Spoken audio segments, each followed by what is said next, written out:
So everybody, so I mean, I'm going to repeat this a couple of times as people get in. I thought that it would be good to record this session. So if you don't want to be recorded, going to the bathroom like Jennifer did in the, please disconnect your video while you are in the bathroom. Very important, okay? So second, I didn't want to do this as a webinar. In a webinar, people have less chance to talk. Here I want to do it as if it were a classroom, so we all talk. So the way we're gonna manage that, and again, I'm gonna repeat that a lot, is that everybody knows the feature where you can raise your hand. So press on the bottom where it says Manage Participants. And when you're in Manage Participants, there's something that you can raise your hand. When you raise your hand, for example, let's do Andrew, raise your hand.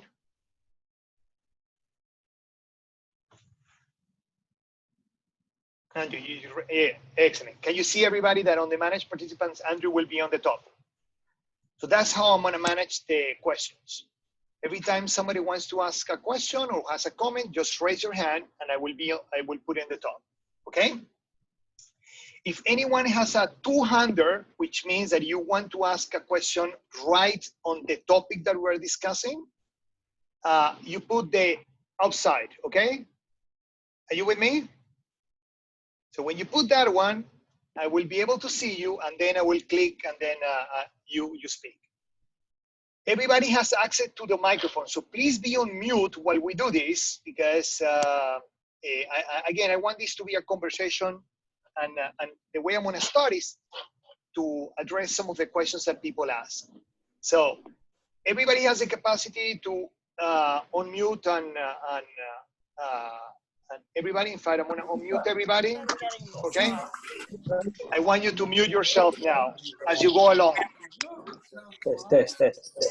Yes. Yes, I need you to mute. It is so beautiful. What a disaster. Let me mute Felipe. Ivan. Okay, everybody's getting muted. Alvaro, mute yourself. Ashoka, mute yourself. Okay. The people that are on the phone might be difficult for you to raise your hand, so I'm going to mute you right away. Okay. Are we waiting on anyone else? I only have 40. Okay. Okay, everybody's muted. Perfect. So, again, the rules of engagement. Please, everybody muted. Everybody has access to speak. So if you feel yourself that you need to interrupt, and we will continue. Let's try to minimize interruptions. Everybody needs to be on mute. Brian, mute yourself. I'm muting randomly as I go along. Yeah. Okay, perfect. Everybody's muting. Very good, very good. So again, if you want to use the chat for your purposes, so Sandone, you need to mute yourself. Okay. You can use the chat for yourself. I will not be able to read the chat as we go. Is that clear? So the way to ask the question is go to the Manage Participants, raise your hand, and then I'll put you through. Is that clear, everybody? And again, I'm recording this, so if you don't want to be seen going to the bathroom or doing some things like that, like Jennifer, and then record it and then be in YouTube, please make sure that that you shut out your video. Okay. Very good. So first and foremost, well, 2:05. That's fantastic. MIT time. First, thank you so much. Thank you so much for everybody for being here. I have received several emails with questions. So what I would like to do is to start with that. and I want this to be a conversation. So that's more or less how I would like to handle this. Okay, so first and foremost, I hope that everybody's healthy, that you're surrounded by your loved ones.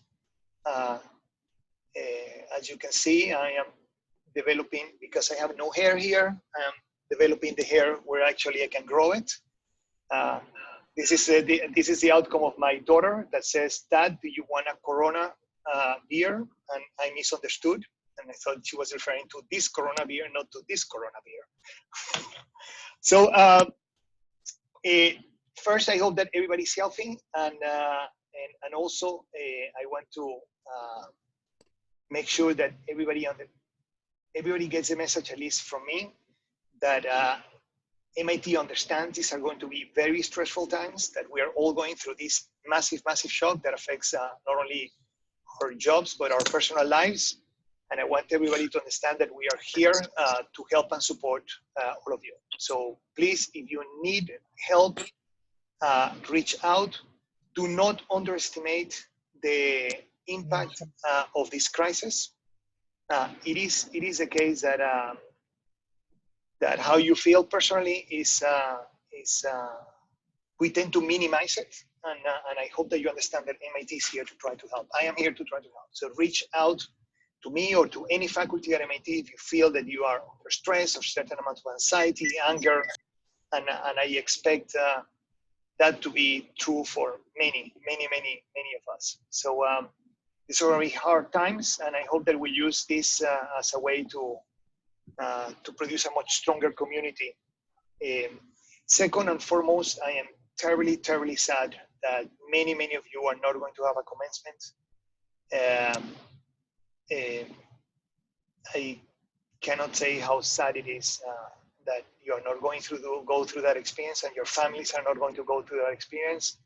I don't know if you can see on the back, but these are our 3 family MIT diplomas, 1 from me and 2 from my kids. And I have to say that one of the greatest moments of my life was to see my daughter and my son walking in that stage. So to me personally, I feel very sorry for what you're going through. So I really, really hope that we can make it up. Count me in on whatever you want to do to make that up. I will be willing to do whatever it takes to travel anywhere to make sure that we can replicate that. I don't know what MIT is going to do, but I really don't care about MIT in this case. You have my personal promise that I will do whatever it takes. Let me, again, thank everybody for being here. I want to remind, and let me repeat, I am not going to read the chat, use the chat for you guys. I will pay attention to you when you raise your hand. So if you have a question, go to the managed participants, and then you can raise your hand. I will see when your hand is up, and I will actually be able to see. So let me say a couple of things. I organized the questions. I received many emails. Oh, something very important. Please, on the chat, please be respectful, especially with the people that you don't agree with. Is that okay? These are very hard times. So when we make comments that are somehow detrimental to one person or the other, might affect others. Okay. So I received questions, and I grouped the questions in the following categories. Okay. So one is about the virus in particular and why we look so unprepared. Okay. So the first one will be what we have done and why the world has made these seemingly horrible mistakes. The second aspect is this a supply versus a demand shock? Many of the questions can be actually characterized in those grounds. So I will actually address a little bit about how I think about this shock.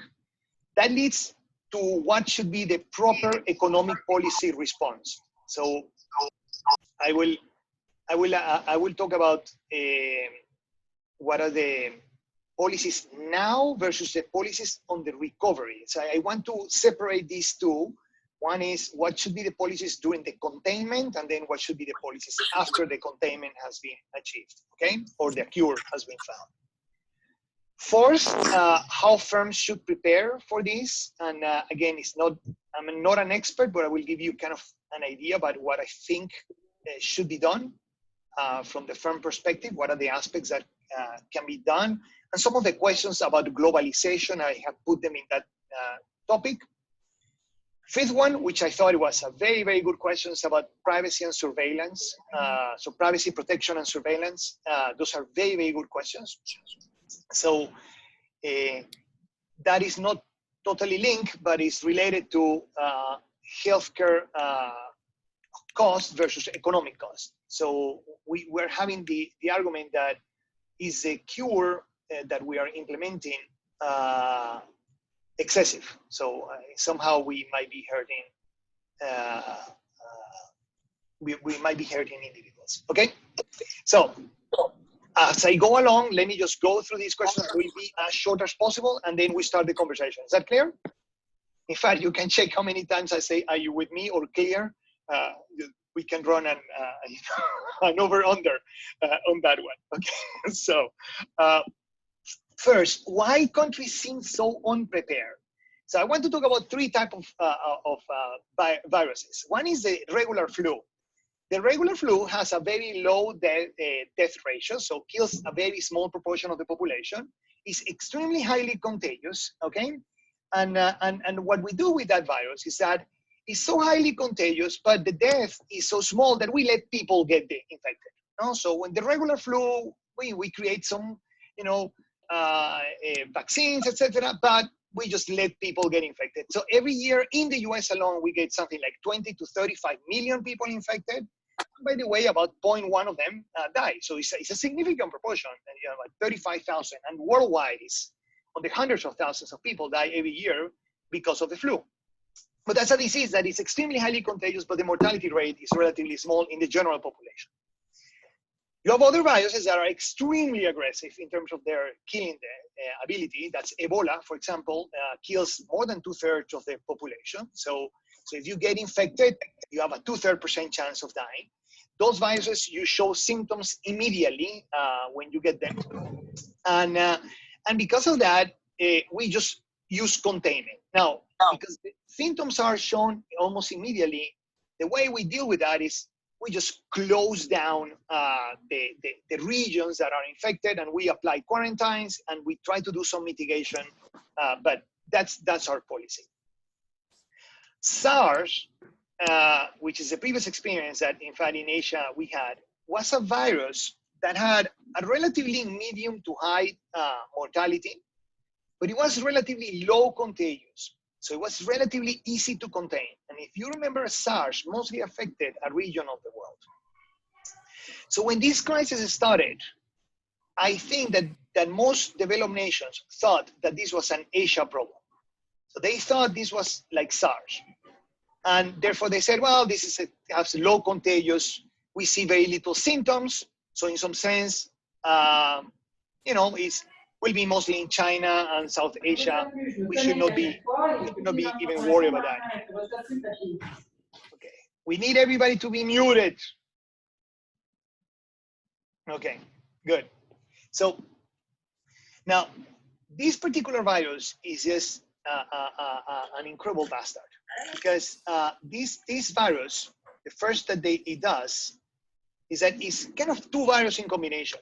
For young and healthy people, you don't even develop symptoms. In fact, actually, now that I read more and more, I probably was infected by the coronavirus at some point in time. I was traveling a lot to Europe in January and February. In fact, I traveled to the north of Italy. It's northwest of Milan, so it's farther from Lombardia. But I was there in Italy, and I had really, really minor pains. And according to a friend, he said, "Oh, you had the coronavirus. You just didn't know." So a lot of us will go through the coronavirus without any symptoms, and that's not because I'm young. I'm old. You can see the beard. But But it is the case that some healthier will go through this with almost no symptoms. So it behaves like a normal flu. But for some people, this will be highly deadly. It's like Ebola type. It's not the Ebola because it's not 2/3, but it kills about 15% of the population.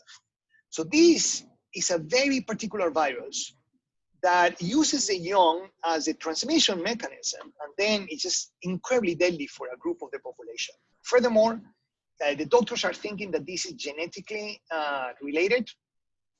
It seems to be that affects, European origin ethnicities much harsher than other ethnicities. So, in some sense, we were completely unprepared, and the world was completely unprepared for the severity of the contagion and then the impact that was going to happen. So I think it's important that we don't do a revision of the history here. I think every country, independently of their views, made many, many mistakes. The countries like Korea, because of the experience of SARS, they were very ready for testing. I mean, even Germany has not enough tests to test the Germans right now. So what is happening to the United States happened to almost all European countries. And it's, what we have to do is to learn on the experience of the others to try to avoid what is happening here. So that's why I think we were tremendously unprepared. So somebody wrote in an email, this is 1 in a century event. I think we have never seen a virus like this, actually, that is so discriminatory. This is just a very, very particular virus. Let me go to the question of supply and demand. So in principle, a virus should be a purely supply shock. This means that we will produce less, and therefore actually prices should go up. But the problem is that we are so unprepared for the testing and the diagnostic that the only way we can stop this is by having massive containment. So we need to have quarantine everybody. So the Ebola, we need to take kind of the Ebola attitude, not because the whole population is going to be exposed dramatically to the virus, is because some group of us are heavily, heavily exposed. And therefore, we may not survive it. And therefore, in some sense, we have to take a general approach to a problem that is specific to some of the population. Therefore, we kind of have to have a policy one for all, even though we might not necessarily need it. So what that implies, and I think this has not been said internationally, is that the slowdown in the demand, so the recession is a public healthcare policy. So we want to slow down the economy so there's no contacts and no contagion. So we are on purpose causing a crisis, not because the crisis in the demand should happen, actually should be the opposite. We should have prices going up, etc., like what happened with Purell, what is probably going to happen with toilet paper, etc. So because it's a supply side disruption, we should have prices going up.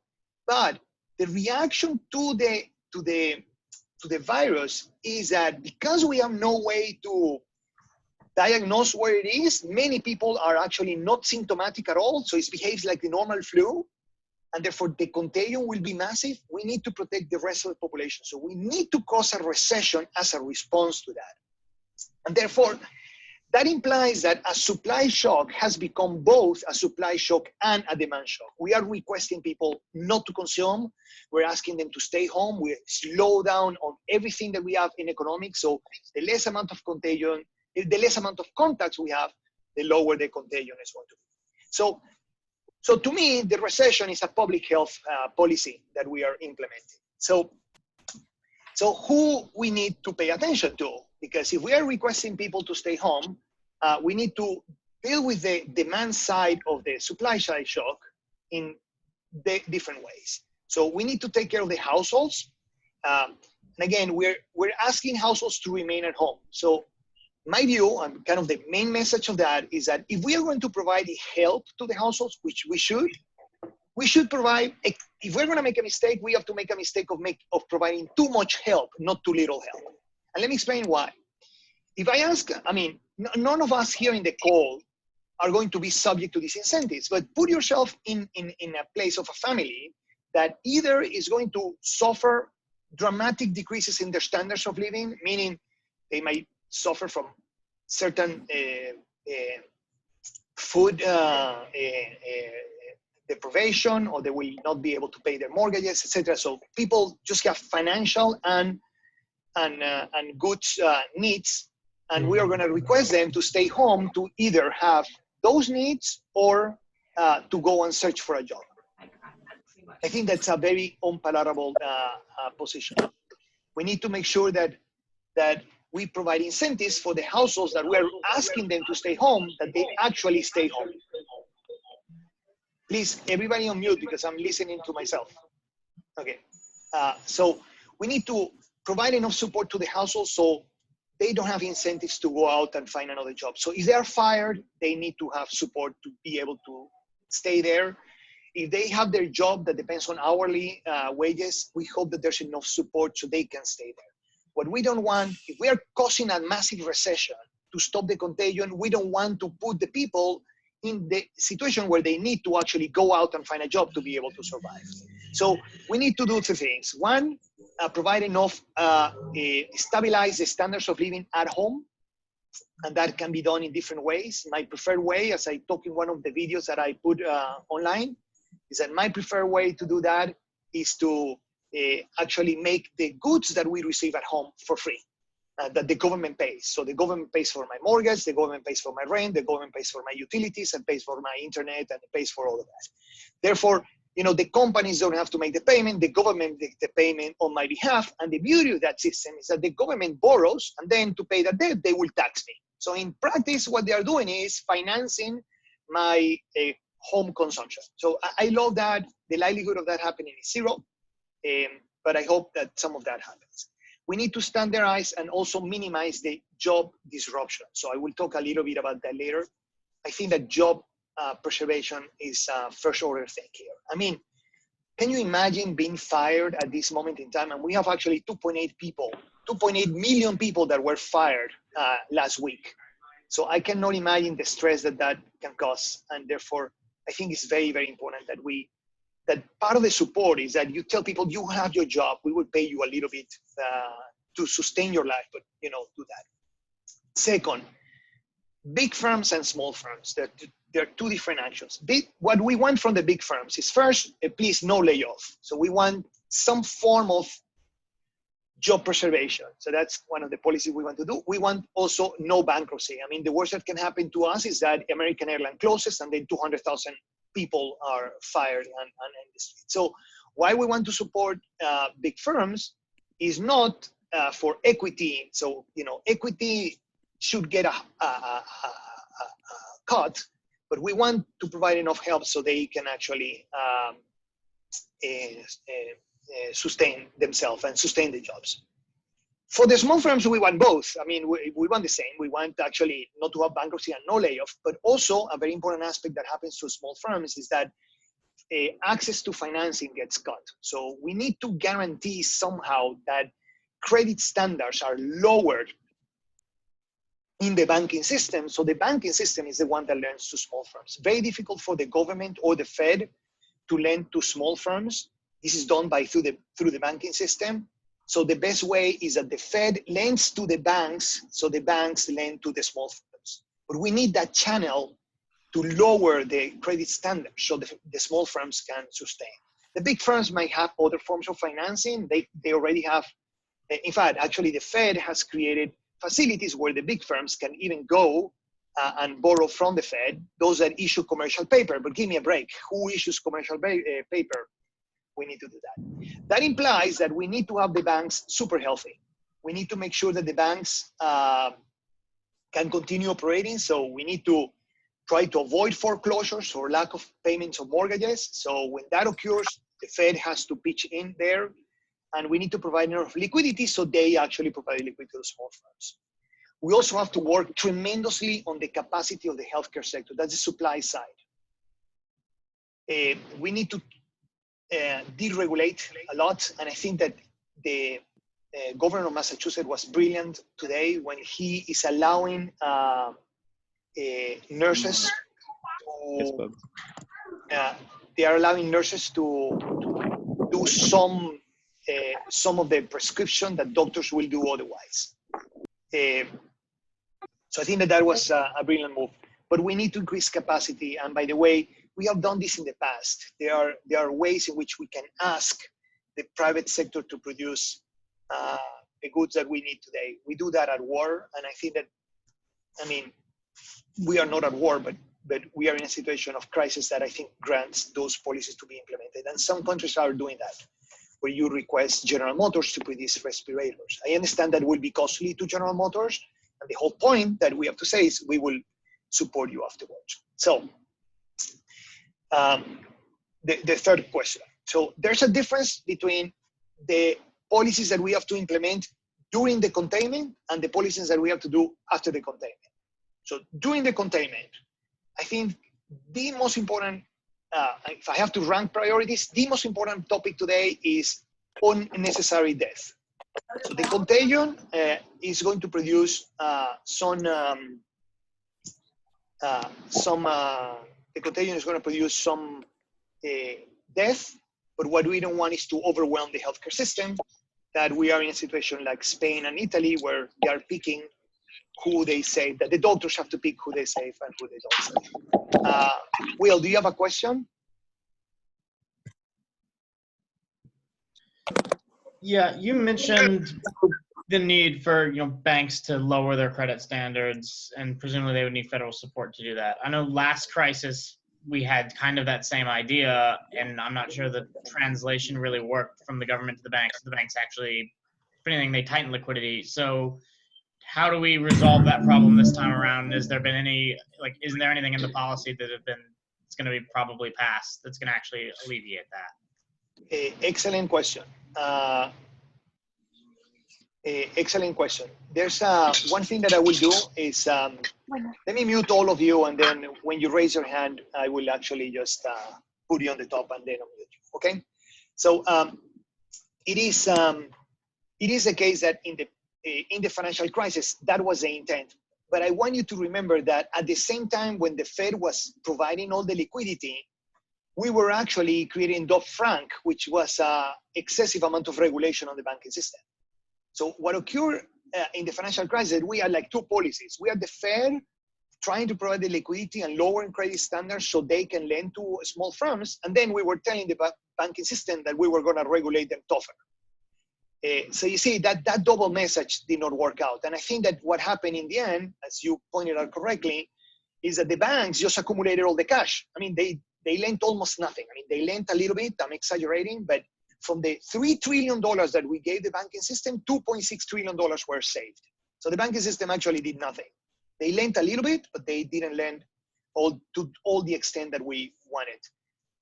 I think that now because it's not a financial crisis, I don't think that Congress is going to make the same mistake. So it's not like you have two different statements. I mean, I hope that you remember that in 2008, we had, Obama wanted to do something and then Congress wanted to do something else. One good way to answer that question, kind of the lesson, is that moral hazard should not be a topic today. See, the topic in 2008 was how to avoid moral hazard. I don't think that anyone today is going to get sick on purpose to collect unemployment insurance, okay? So in some sense, I think the moral hazard aspect is gone. So I hope that it's going to happen. And I don't see any discussions about regulation on the banking system. So I hope that the banking system will pass through. But today, we can actually tell the banking system that if you get money from us, please pass it on. Is that okay? That we will remember that you didn't, okay? So that's kind of the way to do it. You say, well, it's just the power that we have as a regulator of the future said, well, we will remember your solidarity today, but we need to lower the credit standards. Very good question. So again, if you raise your hand, I will just unclick you and unmute you. So today during the containment, I think that the first most important policy has to be the healthcare aspect. So we need people to stay home.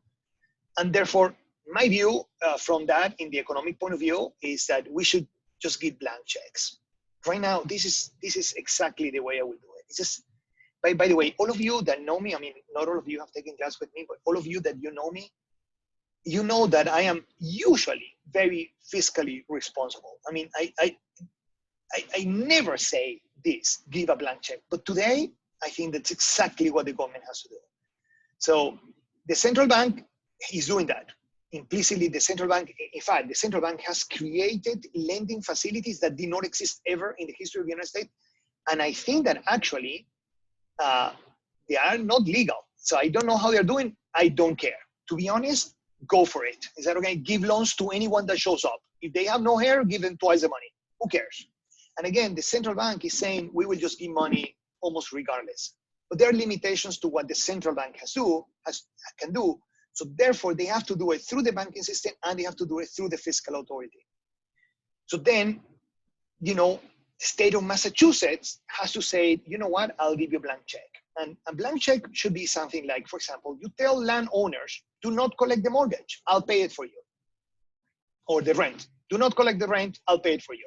So you tell the citizens, don't pay the rent, but you don't tell the landowners that they have to take a pay cut, okay? Because what is happening right now in Massachusetts is that there's a proposal to have a suspension on the rent. And then what do you think is the response from the landowners? They said, well, I will only give it to someone that shows that they can need it. See, that is too cumbersome. It's much easier for the state to say, I'll take care of it, I'll pay for it, and I will borrow, I will borrow at 0% interest rate because I'm buying from the Fed and the Fed is just lending me at 0. And by the way, I collect the taxes in the future. So it's much, much easier for the government to take the bill. So let me just tell you how my back of the envelope calculation is. The total US consumption in 1 year is something between 18 to $20 trillion, okay? That's our total consumption of the United States. 6 months, I mean, usually will be 10 trillion to 8 to 10 trillion, that's the amount. The Congress has approved 2 trillion and the Fed printed about 4 trillion in the financial crisis. So I will assume that they will give more support than 4 trillion. So you see, the order of magnitude is kind of the right one. Okay, so that means that we can support a significant portion of the consumption for 6 months. What I will do is just to give a blank check. So where do I would put my money on blank check? One is job preservation. Tell firms, if you don't fire anybody, I'll pay part of your salaries, okay? And in fact, I have no idea why they are still collecting payroll taxes. That makes no sense to me. The government is collecting payroll taxes, then to give it back to the citizens as $1.2 thousand per month. Please stop that crap. So just tell people we're going to be on a standby. We pay part of the salary. Don't pay any payroll taxes. Don't pay any taxes. Don't pay Social Security taxes. Social Security taxes are incredibly regressive, meaning that the poor pay a bigger proportion of their income in Social Security taxes. So we can do much better by just stopping all these payments and tell firms all that money goes directly to the workers, and please don't fire anybody, and we will pay for those payroll taxes on your behalf. So we kind of do job preservation. And why I want to do that, I don't want people to go through the stressful situation of asking them to stay home and losing their job. And by the way, we have 3 million people that have gone through that. So we need to reduce the labor cost to the firms, and we need to increase the flow to the workers, and we can do that through fiscal policy. The central bank can do a little bit, but this is truly on the fiscal side. The second policy, again, is whatever offer we have, it has to be to provide too much help, not too little help. If we're going to make a mistake, we have to provide too much help, as I said before. So the government is actually working on the unemployment insurance, which I think is reasonable, but I would love to stop the unemployment. By the way, in my opinion, the unemployment rate of the United States is very likely to get to 20%, okay? I said that on a video about a week ago. By the way, all the videos, you can find them on a web. If you're interested, I'll make that available to all. It's a non-searchable webpage, so you will not be able to find it in Google. I have to send you a link. And in fact, what I will do during somebody's asking a question, I will just get the link and put it here so you have it. But the unemployment rate is going to go up because I don't think we have the capacity to act as fast. I think it's very important that we have some form of moratorium on or suspension on mortgages and rents. This is the biggest source of that of uncertainty that we have. It's not food necessarily. And unemployment insurance is okay because some of them will be unemployed, but I will hope that that doesn't happen. Let me tell you what some firms, I cannot tell you which firms, but some firms are doing this, which I find, by the way, very admirable, but we could do that at the federal level.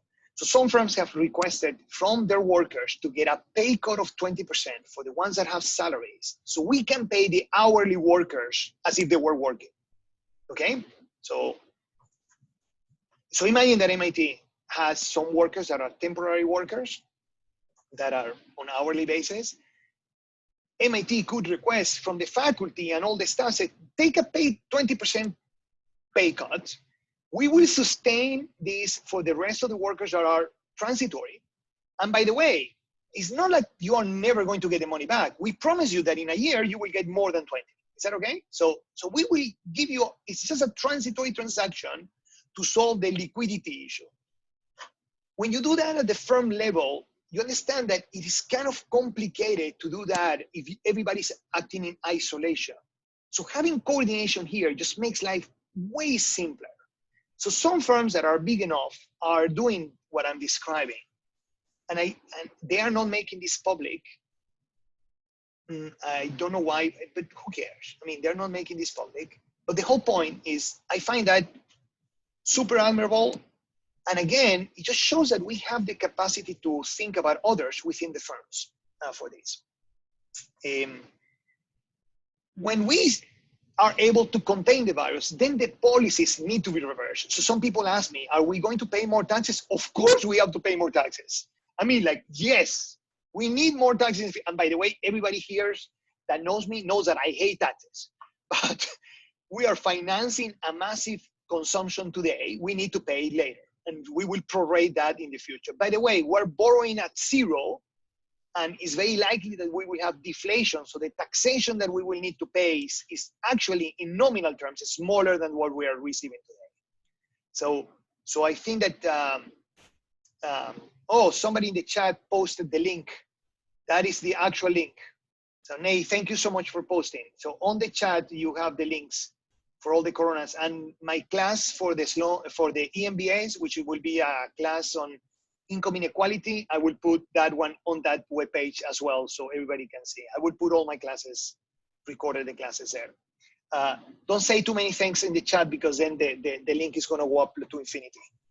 So, and the second very important thing that we have to do after we have contained is the testing. We have been lousy at the testing right now.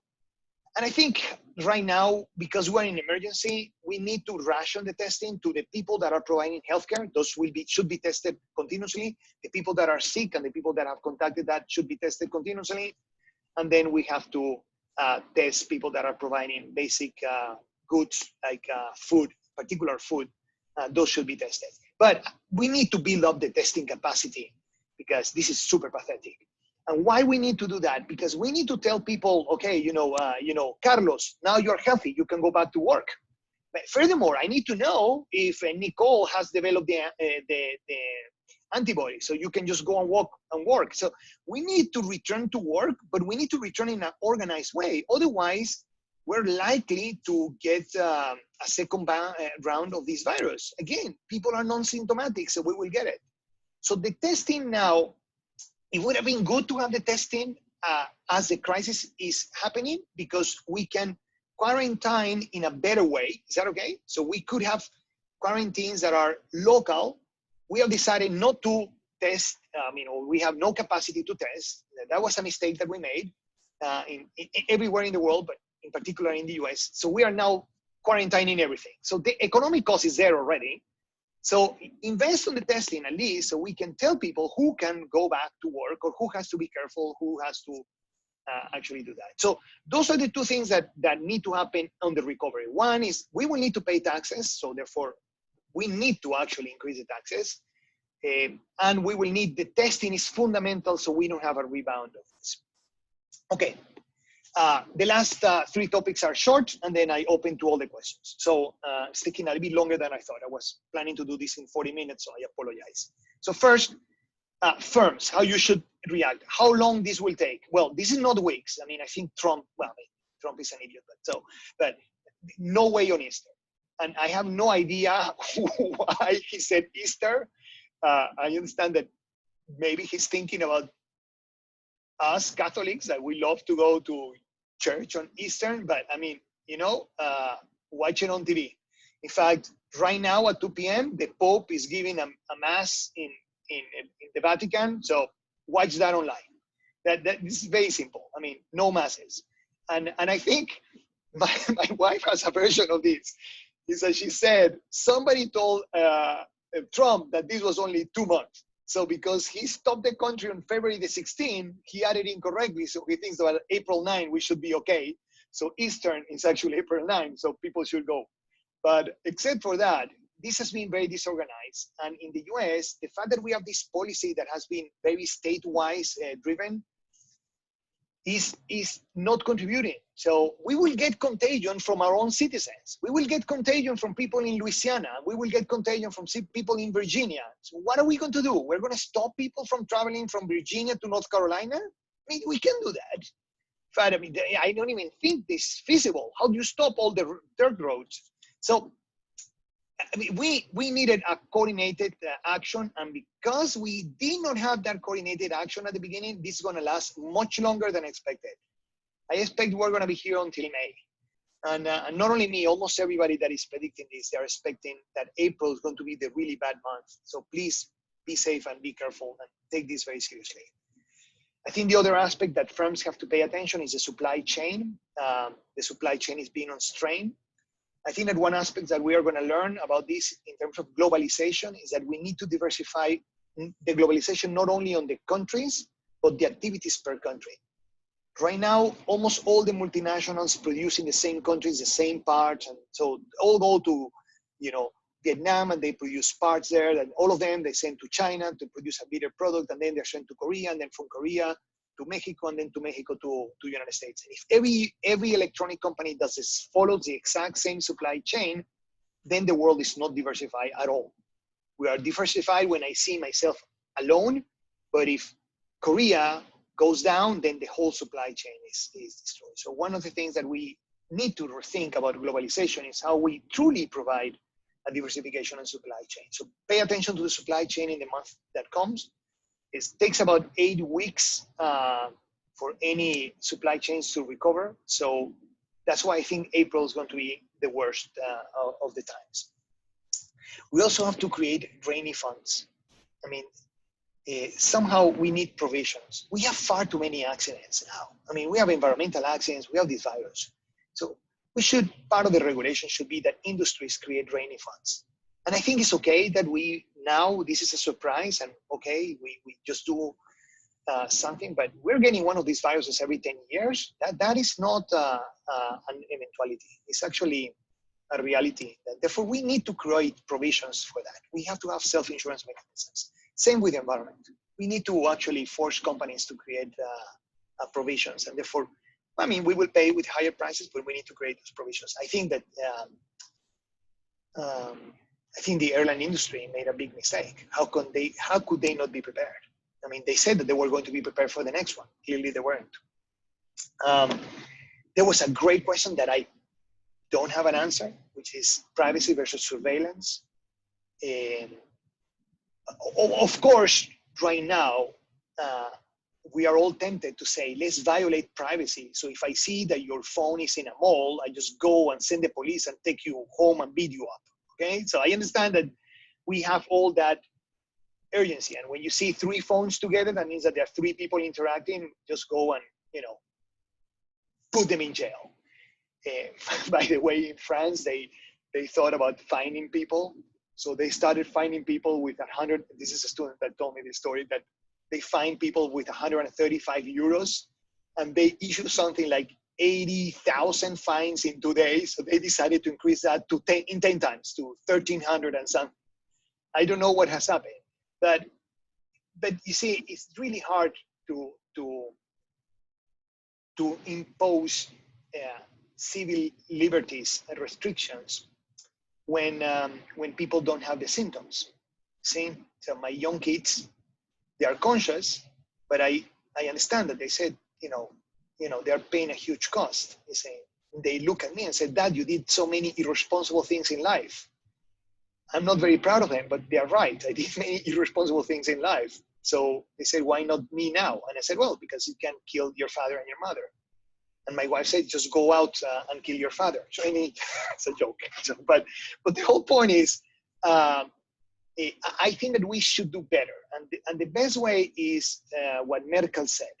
Create a sense of urgency and collective coordinating device. Make sure that all the citizens know that they are doing a sacrifice for a group in the society, and somehow we have to put part of that sacrifice for them. So I think that that's the best way to do it. Last point. Oh no, that was the last point. Let me check that I have answered everything. Yes. Oh, last question I had was between what should is the economic cost too big comparison to the healthcare cost? The economic cost that we're paying today is dramatically large for several reasons. One, we were not ready. Second, we did not act fast enough. And third, the virus is a very weird virus.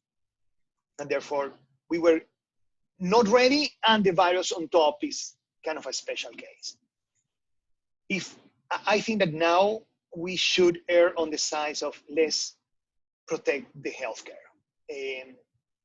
I understand that the economic cost feels very big today, but imagine that I tell you that we're going to randomly shoot any of your parents. Who is willing to pay $1,000 to avoid that? And I think that most of us will say yes. But who will be paid $10,000? Most of us will say yes. So the losses in the United States per household, if we actually do this properly, we should be less than $10,000. So we're buying the life of our parents for $10,000. That sounds like very cheap. And why? How do I make up $10,000? Is because if we do the fiscal policy correctly, I think that the fiscal cost in the long term of these actions should be a small portion of our consumption. The average household, the median household in the United States consumes about $60,000. If they finance $30,000, let's assume that they do that inefficiently, and then $10,000 is the cost. So I actually think that we should err on the side of protecting health a lot right now on containment, and we will take care of the economics later. And by the way, also because I think we can do it much better. That's what I wanted to say. So 42 minutes, I'm sorry. 10 more minutes than I thought. Let me see if there's any questions, and then we will proceed. Please, if you have questions, try to raise your hand and I put you. There's one question from someone in the chat that I can see. One, if you have time to answer, oh crap, it's already gone. I'm curious about your thoughts on this. Why was passing this stimulus bill so easy in comparison to passing stimulus bills during the last recession? Oh, okay. So a very good question. I thought we did not act fast enough, but I understand that we acted faster than in 2008 with the financial crisis. I think the difference is that in 2008, Congress was very worried about moral hazard. And the Republicans, I mean, I don't know if you remember, the Republicans were saying all the time, oh, too much money, too much money, too much money. In fact, actually, I think Obama was requesting almost 900 billion and got a smaller portion of that. So part of the problem in 2008 was that you had two conflicting policies. One, we need to support, and the other one, not too much support, or give only support to some of them, not all of them. So it was this very bad rhetoric that made the situation worse. In this one, actually, I think they acted too slow.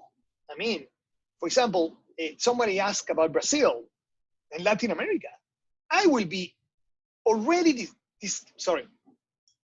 Wait a second.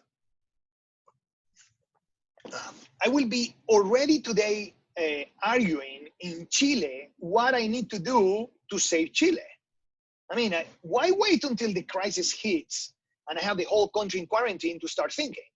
So to me, they were too slow to meet in Congress. By the way, they feel very, very proud of what they did, and which, okay, I mean, I'm glad that they did something, but I mean, they're not acting fast enough. And they're not actually, they're not, I mean, supporting the whole nation.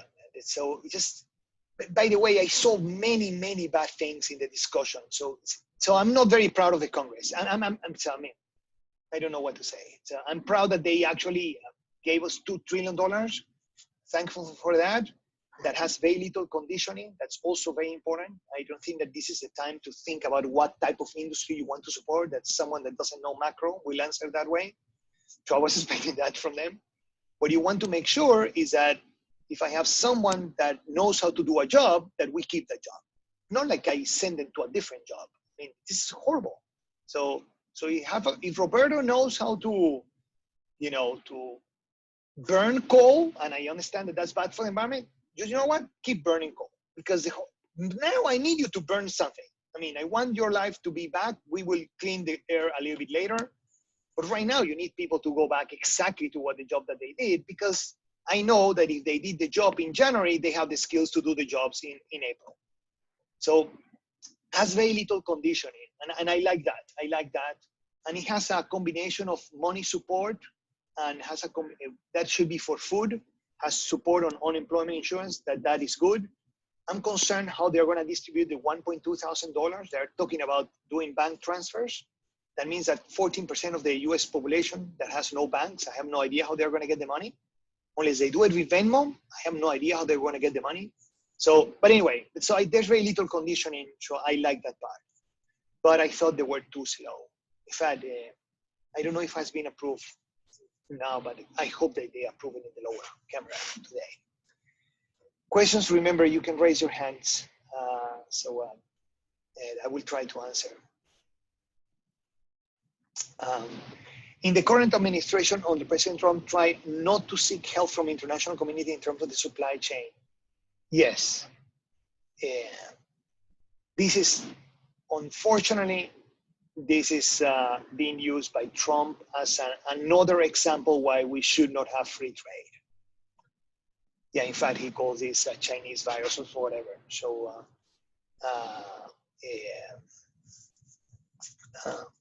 so yes, this is the US thinks that we don't need any help, and the US thinks that this is a foreign virus, so by isolating the foreigners will be enough. In fact, you can see the first policies were exactly that.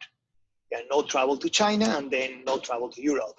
And only later they started thinking about the US.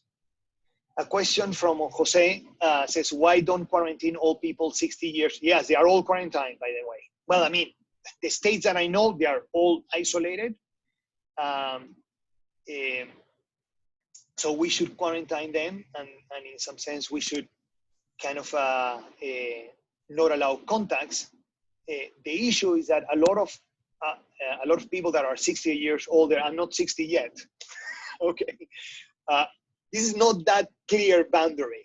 So I am 57, so between 55 and 60, the mortality rate is about 5%. So it is very big, so I need to be protected as well. So quarantine enough. So unless you only want the teenagers to be out, that's it.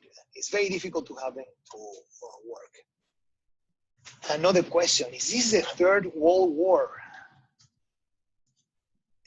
Wow, I think no, because we don't know who's attacking us. But we should have a war approach to the healthcare tragedy and to the imposition of some civil rights liberties. So yes, that in some sense, I think it is. Enrique Daniel, tell me, you're on. Hi, Roberto. First of all, thank you for this class. It's really nice. So you mentioned that we should be in this situation for at least until May, right? Most of the people I'm in touch with here in the US have not been quarantining as people back home where I live. I'm from Sao Paulo, so most of my friends, friends of friends and family, they haven't gone out of their houses for like 10, 15 days now. And this is not what I'm seeing here. So people go out, they go exercising out, they go grocery shopping, So how do you see Americans or people living in the US following through a very strict quarantine? Do you see that happening? Do you see that not happening in the forthcoming So, months? so great question. So if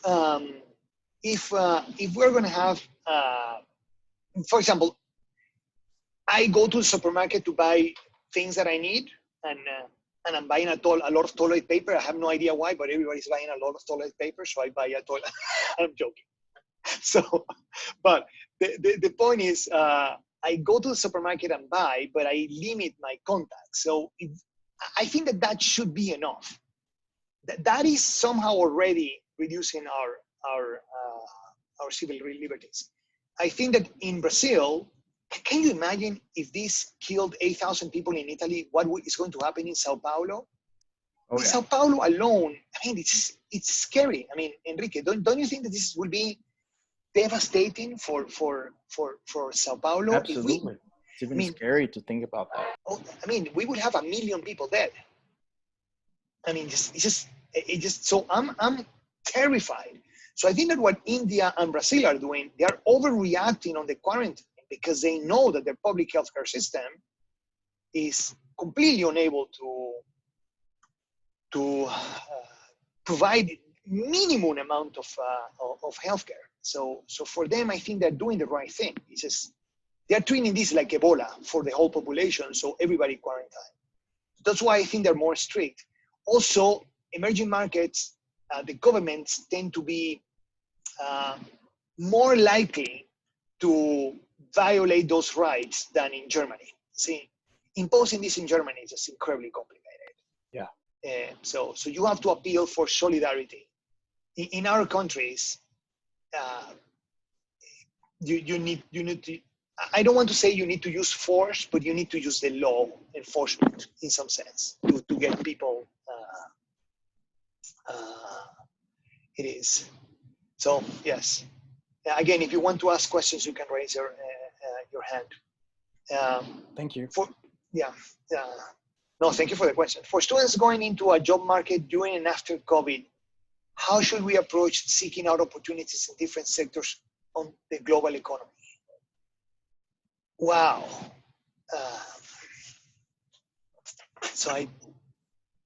What a difficult question. You know what? I'm going to raise this with the MIT Office of External Relations.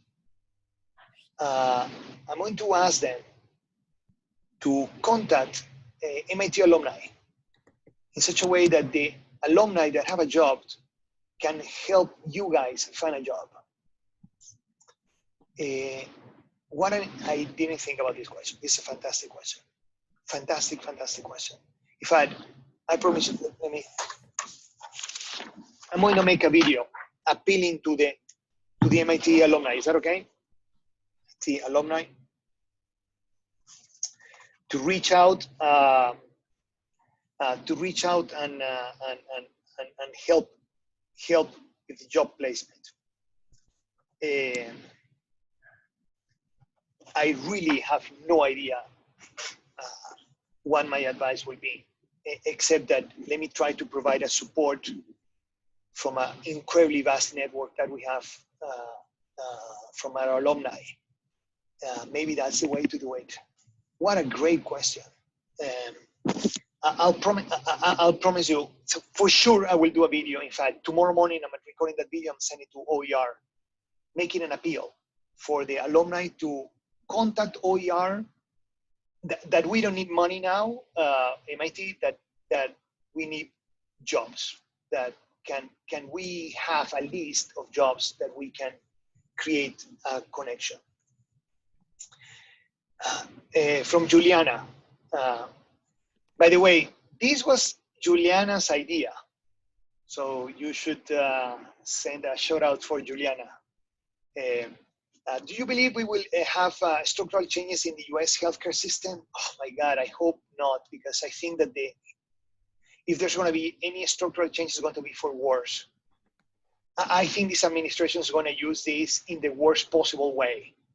Almost to say, you see the foreigners, can you imagine if someone you know, that someone that has not a legal permit here goes to a respirator and that it precludes some US citizen from getting attention and then passes away, this administration is going to use it like there's no other. So I really hope that we do nothing, that we keep it at least as it is, so we can discuss in the future about readiness.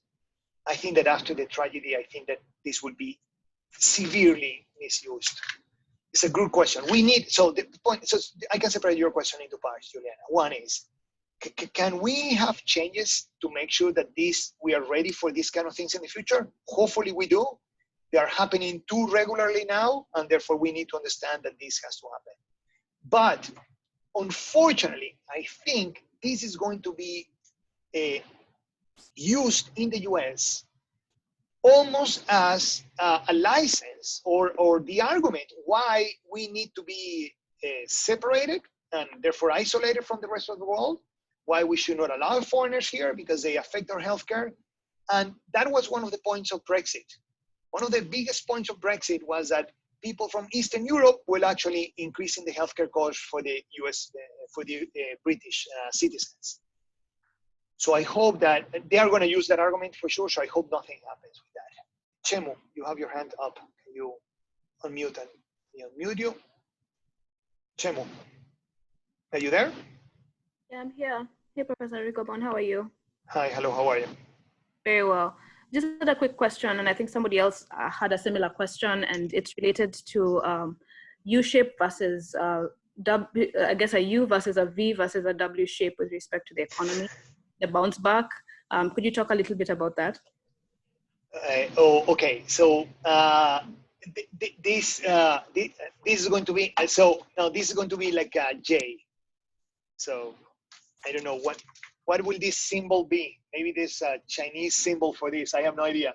But the recession is dramatic for the two reasons I said before. One is the supply disruption hits the GDP, but then the healthcare needs a recession to stop the contagion. So to have the supply and the demand both working at the same time. So I expect that to be incredibly recessionary.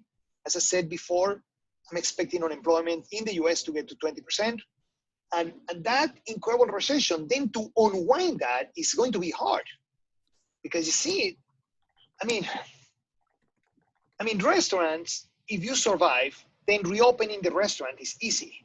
But reopening General Motors, when you have the operations for 2 months off, is not easy. So I expect the recovery to be much lower. And it's because it's very disorganized, I think it's going to take a while. So I don't know what shape will that be. It looks more like a J or an L or a 7.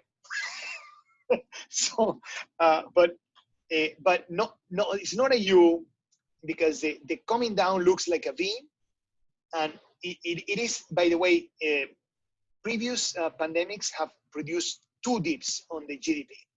So if we don't do this correctly, it's going to look like a W going this way, okay? So we will have 1 hit and then the second hit, but the recovery is not going to be fast. I cannot imagine this is fast because of the supply side disruption. Sumit? Hi, Professor Roberto. I was just wondering, like when you were talking right now about emerging economies and how they are responding to the virus, pretty aggressively. Do you also have any insights on what their response should be in order for the global economy and even their own economy to come to the normalcy, both in terms of policies or maybe in terms of certain actions, supply chain improvements, innovations that they should be now looking at? So for the, I think that for the countries that have a very weak healthcare system, they need to concentrate on the healthcare tragedy that is looming. Poor countries tend to produce a very small set of products and services. So if you think about it, Houston produces a way more diversified basket of products than, I don't know, Brazil.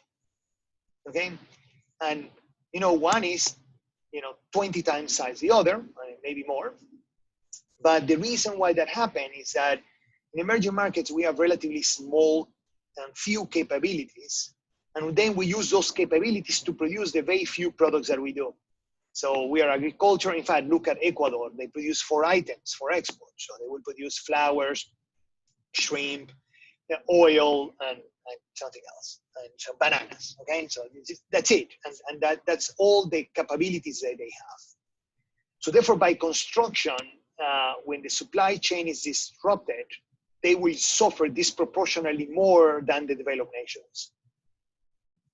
How to recover from that means that it's very difficult, but I think that right now they need to concentrate on the healthcare. So that means that the recovery for emerging markets is going to be actually much harder than for developed nations. Furthermore, the capacity that the governments have to borrow in Brazil or in India or in Bangladesh is much smaller than the capacity to borrow that the German government has, or the Japanese or the American government. So there's also the ability to borrow and the ability to print money like crazy that a country like Ecuador, for example, doesn't have. So for example, Ecuador has no ability to print money right now. And that's, it should give an idea about when you dollarize, what would be the cost of that dollarization. So recovering the supply chain, I think, will be super crucial in the recovery, but I think it's going to be devastated. So not clear how to do that. Mariana Martinez, next one. Hi, Professor. How do you anticipate that COVID-19 will cause social unrest in emerging markets, and in what ways? I ask this question because I'm from Brazil, and many people are talking about how Brazil's inequality is going to cause social unrest. Many people live in slums and they don't have access to water or food, and COVID-19 is going to make that even worse. I really hope that they don't riot. Okay. So, I mean, this is going to cause, this goes for all of you. Loneliness. So my wife and I, this is the 4th time we are on stay-home orders. Okay, so we have lived through this 3 times in Venezuela. So, we know how it is. So we are old enough that we have lived through some of this in the past. But the loneliness is incredibly harsh to individuals. I think that, for example, I am very concerned about domestic violence in the United States and how this is going to be affected. So the social unrest coming from household stress already is going to be huge. Okay, so we are going to have mental health issues and then domestic issues, and it's very unfortunate. But I think that we're going to exacerbate the situation worldwide in that dimension. If on top of that, that is translated into social unrest for the countries, I think that we're going to go to a situation of almost like martial law. You say, Mariana, the way, and by the way, we should go to a situation of stay-home orders, where you tell people you cannot leave your house, doesn't matter how upset you are, because you are putting the government in the situation of trying to deal with the stress versus trying to deal with the contagion. So even a good government will end up in that equilibrium. So we will have the military on the streets. I think so. It's a very good question. I didn't think about that. Let me actually think a little bit harder. And if I have something intelligent, I will let you know. So emerging markets plus unrest. I think governments should try to avoid the unrest, because I think that the only alternative to the unrest will be to force people, to put the military in the streets, you force people into the house. Rahul, everybody can see your order in the participants? Yes, no? So Rahul, can you? Yeah. Yes, Professor, I can hear you. I'm just wanting to ask, basically, can you hear me? Yeah, yes, I can hear you. So my question is this: how does the post-crisis the horizon look like for the industry and the job trend? And given the limited amount of time that we have left in the MBA program, what can we do in terms of skill set that allows us to at least come a bit more prepared than coming completely in the dark? Yeah, no, this is similar to a question I got before. So I truly, I feel very bad for you guys. I remember 2008 and what happened to the 2008 and 2009 cohorts from our MBA and how difficult it was for them, the job market in general. I don't know, if Rahul, if you're asking about this for the MBAs or you're asking this about general. I'm answering this from the point of view of people that I care, which are you guys. What we didn't do at that time, and we didn't do it well enough, was to ask for the alumni for support. I mean, we have thousands and thousands of alumni around the world that could offer the jobs and the support that our alums that are just graduating need. So what I promised was that I'm going to actually do a video asking the alumni and the OER to set up, a facility or to set up somewhere where we post those jobs and those opportunities in such a way that people can actually do them and then find them. Other than that, I have no idea. The sectors that are going to be protected are sectors such as furniture, for example, utilities. I think that manufacturing will be booming. So in the recovery, there are some sectors that will be booming. Some sectors are going to be completely wiped out. So all the sectors that depend on small firms, I expect very bad news. And again, it might be the case that you are a very big firm at the end, but you rely on some tiny firm in the supply chain, and when that one goes, then you are done. And then it's hard to find substitutes. So, this, for example, will exacerbate the collapse in the retail industry that we have been seeing for a while. I think the retail industry is not going to recover to what it is. We all are using online deliveries, and that probably is going to be gone. So that's a permanent loss to that sector. So some of them will be very badly like that. I think that Uber is going to have much harder time finding drivers that are especially without labor protection. I mean, Uber doesn't have any responsibility toward the Uber drivers. So I don't know, maybe they are actually taking care of the Uber drivers. If they are not, I think that market as it is will disappear. In fact, will you ever work for Uber when there's zero protection? You would prefer, in fact, I tell you, let's create a company that does exactly what Uber, but actually has the drivers as employees. We will get all of them. We will destroy Uber in 10 seconds. So I don't know exactly how to do the job, but I promise you I will do my best to help and request from the alumni that we create a place where that discussion can happen, and hopefully you can find this. Someone asked me here, Jorge asked me, what happens if the situation gets worse and worse? Can monetary and fiscal policy do the job? I think that fiscal and monetary policy are the only solutions that we have. This crisis needs a huge amount of coordination. And the only two institutions that have the capacity to tax us in the future are the monetary authority and the fiscal authority. So they can give us something today, so we pay them later.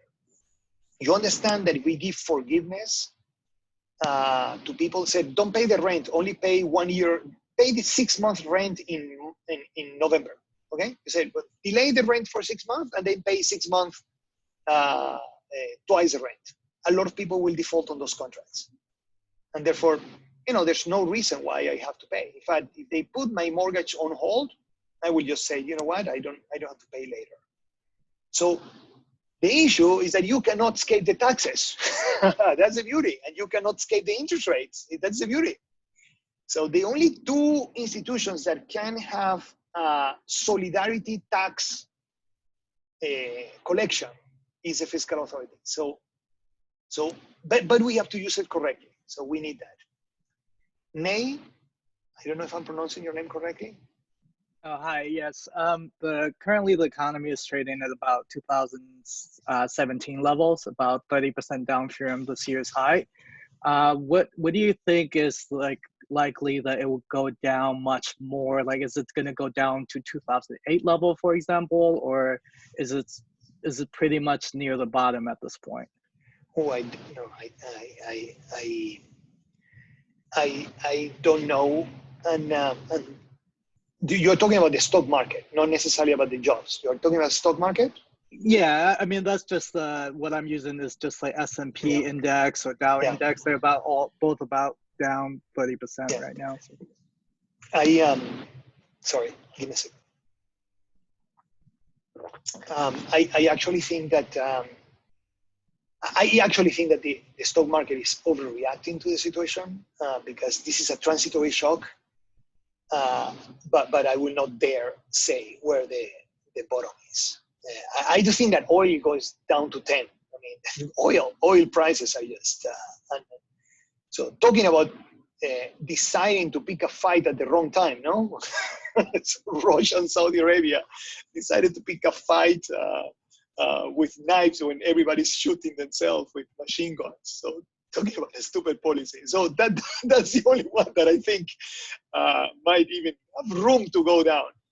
But the stock market is, to me, the overreaction up and the overreaction down is just is very myopic. I don't know how many of you are taking the class with Andrew Law, and that he calls. I mean, his whole class is about a theory that he developed that is called adaptive expectations, where the market has no rationality. It's just they look at the recent past to make a projection of the future. So I think that in that sense, it has gone down too much down, given what I think is the true long-term impact of this crisis. But I will not dare say that we have reached the bottom. Daniel Becker. Hi, Roberto. Thank you for this conversation. Three questions very quick.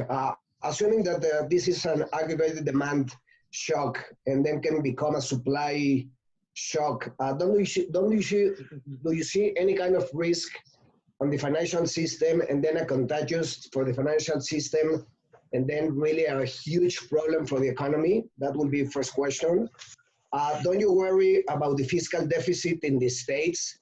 It's very big right now, and even though rates are at zero, but I think that the deficit in the state is going to be a huge deficit, and then I don't know if the world is going to be aware of that.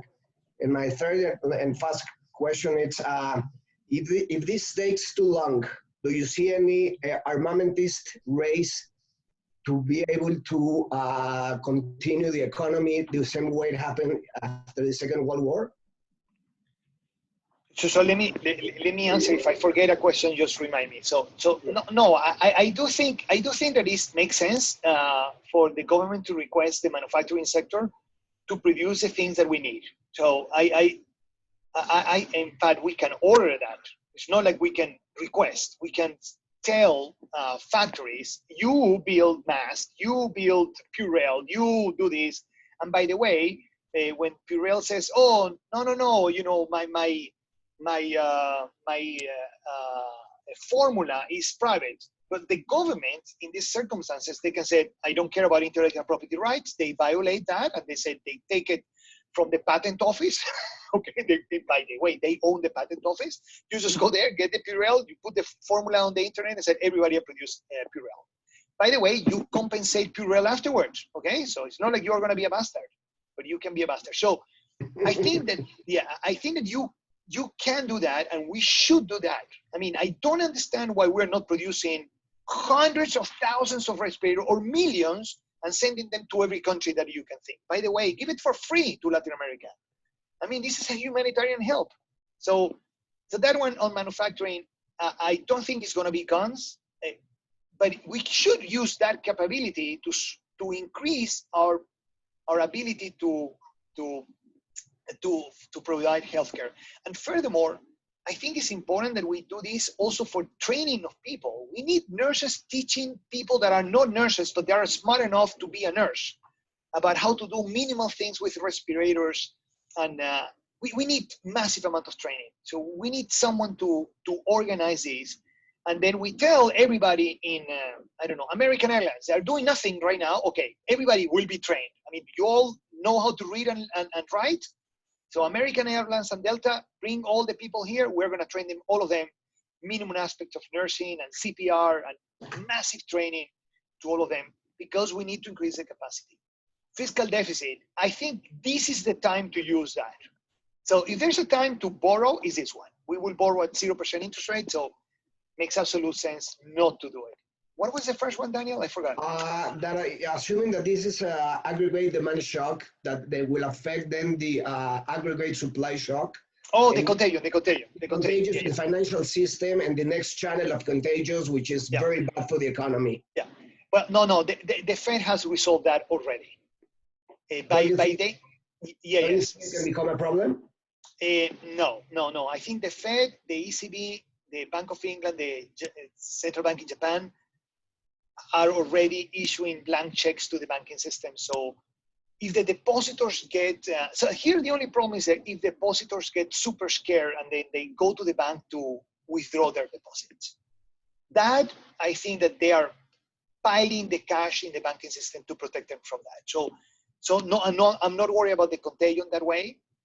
I will be worried about the contagion in the supply chain. So that you have, like, General Motors go bankrupt, and then that implies that some supplier to General Motors go bankrupt, which means that now Ford cannot manufacture the cars, you see? So that contagion in the supply chain worries me. Furthermore, this company is likely not to be in the US. So if this company is in Brazil, and then Brazil goes to the social unrest, and then that one goes bankrupt, then we lose a common supplier to two final products. That is the contagion that I'm worried about, but not the contagion on the financial sector. I think the central banks have all of them issue blank checks to everybody. So I think that part is. It's not the same kinds for emerging markets, right? Well, but the help to the developed markets should help the emerging markets. Somebody asking me here a question that is related to that. So Camila is asking, should developing markets have the same policy responses than the developed nations, about $10,000 per person